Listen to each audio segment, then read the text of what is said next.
Hi everyone, welcome back to Sports Kathi. I'm Rohith, and with me I have Vaishakh and Karan.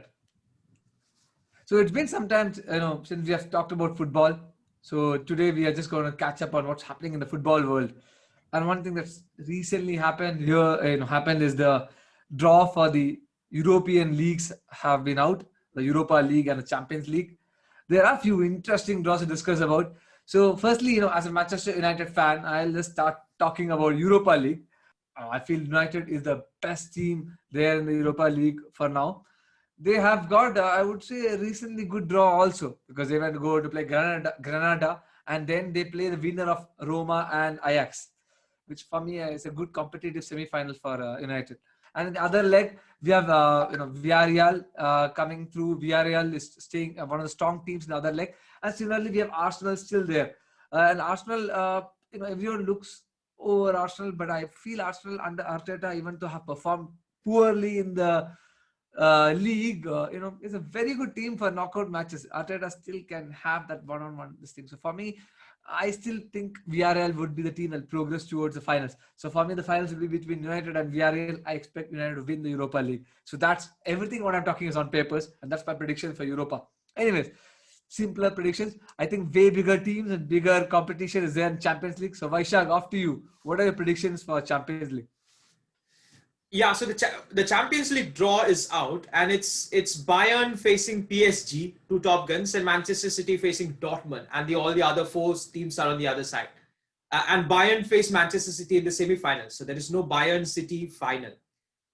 On that instance, if I say the favorites have to be Bayern and Manchester City, and we can keep debating who is more stronger, but as far as things are concerned, it's either Bayern or Man City who are the favorites of anyone who watches football to win the Champions League this time. But if the draw was not out and you asked me who are the next favorites, I would have said someone like a PSG. Given the draw, now that PSG have to play 4 matches, possibly against Bayern and Manchester City. Provided Manchester City goes to the semi-final, it looks very tough for PSG to get to the finals.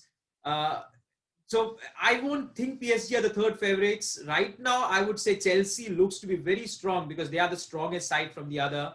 They have to face Liverpool, Real Madrid, and Porto. Porto they're facing quarterfinals, and they face the winner of Liverpool or Real Madrid in the semifinals if they qualify, which they surely should against Porto.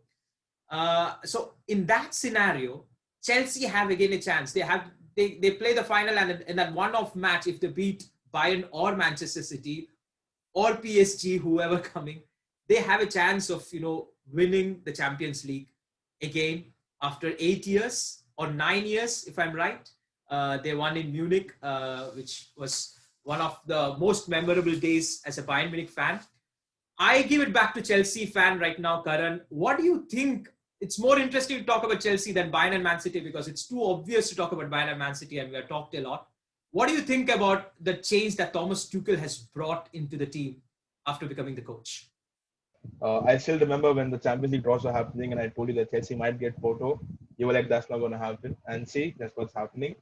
So I'm really happy that we've gotten Porto, and I really hope that we get through the semis. But the big talking point here is what Thomas Tuchel has done to this Chelsea squad. I mean, I remember he came to Chelsea. I mean, he was announced on the 26th of January, and the whole start of 2021 was so bad because Lampard wasn't able to get those desired results, and then eventually he lost. They sacked him, and then Tuchel comes in, and I was a bit, I wasn't confident what he will do because I've heard a lot of from his Dortmund and PSG days that he's a stone coach, and he, in my opinion, he's slightly similar to Conte. He's outspoken. He tells players whatever he feels like, and I feel that he's very outspoken, and that's something which a lot of teams have told. But when he started, when the first game happened between Wolves in the Premier League and we had a 0-0 draw, I wasn't sure what's happening. But then as things started to pick up and where we are now, considering what happened in January and it's March now, we've played 14 games and we are unbeaten. And the last goal Chelsea conceded was on the 20th of February. That's almost more than a month. So in the 14 games Chelsea has played, we've won 10 games, we've had 4 draws, we've won 5 home games, we've drawn 2 away games, 2 home games, then the same stats for away. Thomas Tuchel is doing really well. In all competition, this is the longest ever unbeaten start by a Chelsea manager, and I hope that it keeps going up. Among the 14 games we've played, we've had about 12 clean sheets, 7 home and 5 away. Uh, Watching Chelsea play, what I feel is happening is that even though he's playing the Tuchel ball and people feel that Lampard was much more entertaining to watch, we're getting results. I mean, we don't attack that much because every time Chelsea loses the possession, there are 6 people behind the ball. I mean, that's what happens with the 3-man defense he plays. If you have 6 people behind the ball, automatically you'll not be able to attack that much better. However, we've been getting results. Uh, from an attacking perspective, we've scored 17 goals in 14 games, out of which 4 have been penalties. But just that to see the fact that Kai Havertz is slightly getting back into form, Werner has started to make those runs and uh, probably get into the assist books. He hasn't scored too many goals, but yeah, those runs are coming in from Werner. I mean, I really felt that Alonso would never play another game for Chelsea. He's gotten Alonso back. It's good to see Reece James come back into form. Callum Hudson-Odoi. What's basically happened with Tuchel is that because he does not play one specific formation, he adapts as per what the game is. Sometimes he'll play a 3-4-3, sometimes he'll play a 4-3-3, sometimes he plays a 4-4-2. What happens while playing different formations is that all players get a chance. I mean, I wasn't sure that Billy Gilmore might play any more games for Chelsea considering the form we were in, or considering someone like Rudiger, who Lampard did not start much. Or for instance, even Callum Hudson-Odoi, which I had mentioned earlier, playing Callum Hudson-Odoi as a right wing back or the right wing and making those runs. I feel that Tuchel, what he's done is because he doesn't have a set agenda at this point of time, and he's taking every game as it comes. What's happening in that scenario is he's allowing a lot more players into the team, and that is, I feel, making the players happy. And from that prospect, the players are also trying to play well and sticking to whatever he's saying. The biggest plus from a player perspective, in my opinion, is N'Golo Kante. Under Lampard, N'Golo Kante, I feel in this season was pathetically out of form, was losing balls here and there because of the way Lampard was playing, had to make that attacking run, which he's not very good at. But the second Tuchel comes in, he's just the Kante which I know back in Leicester and when we won with Conte. I mean, that is the Kante I want to see. And even Tuchel goes out and says things like, when you play N'Golo Kante, it's like having 1.5 player in your team. So things like that I feel are slowly improving what's happening with the Chelsea squad. I mean, in the 14 games we've played Atletico Madrid, we've played United, we've played Spurs, we've played Liverpool. It's not like we've only played teams like Barnsley or a Sheffield. But even in those games, what happens is if Chelsea is not scoring goals or attacking that much, Chelsea is not conceding those many goals as well. Because defense, I feel, is also very important. And being defensive is something which is very rooted in the Chelsea philosophy. And I feel Tuchel is doing that. I feel that the next season will be a little more of a challenge for him because in this season he's just taking every game as it comes. Uh, just another stat which comes off my back of my mind was that Chelsea have had more goalless draws in the 14-game Tuchel reign than we've had in the 57 games under Lampard. We had only 2 goalless draws under Lampard, and under Tuchel we've already had 3. So I feel that defensively he's done a phenomenal job. Lampard was a much more attacking coach, and we would score goals, we would score 4 or 5 goals, but we would also concede 2 or 3. And I would, from a Premier League perspective or from a Champions League perspective, if you have to beat a team like Atletico, you have to be solid defensively, and that is what I think Tuchel is doing is trying to inbuild into the squad, and I'm really happy for what he's doing.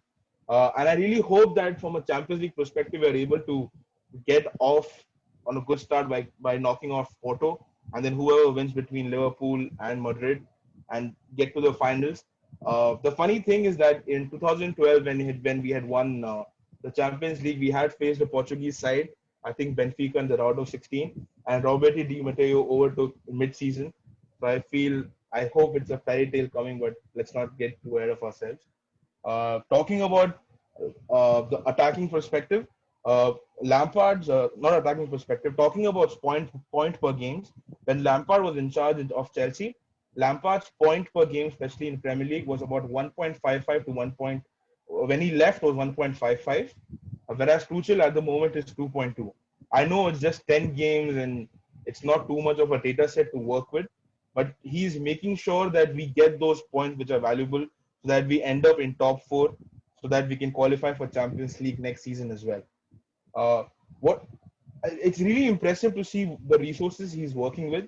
And I'm not going to say we're a team which does not have sufficient resources.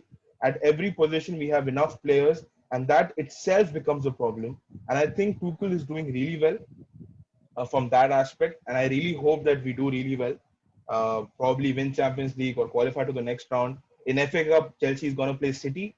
That'll be a good fixture because City is, I think, the best team in England right now. And as Vaishakh mentioned earlier as well, they're one of the favorites. I mean, because of the draws, we are lucky not to face Bayern Munich, City, or PSG up till the final. So let's see what happens on that front. Talking about Premier League, we have about 10 games left. And even in those 10 games, we play Arsenal, Leicester City, and Manchester City. Other than those, I feel the 7 fixtures, we should be picking up points. So considering what Tuchel has done, I'm really happy. Considering where we were in January and where we are now, and hopefully where we will end up. Really happy to see Chelsea perform really well. As Vaishakh branded them the third favorite team right now, and I really hope that we're able to qualify for the finals. That's it on my end. I'm really happy with what's happening at Chelsea, and I hope we do well. That is a very good comprehensive explanation of what how Tuchel has transformed Chelsea from a team which was, I would say, many in the beginning of season would have thought Chelsea to be one of those big contenders for Premier League title, given the acquisitions they had over the summer. But then didn't think things didn't turn out the way he wanted it or the way Chelsea wanted. But now with Tuchel, with a manager with experience, we are seeing that he can transform Chelsea into a title challenging team again.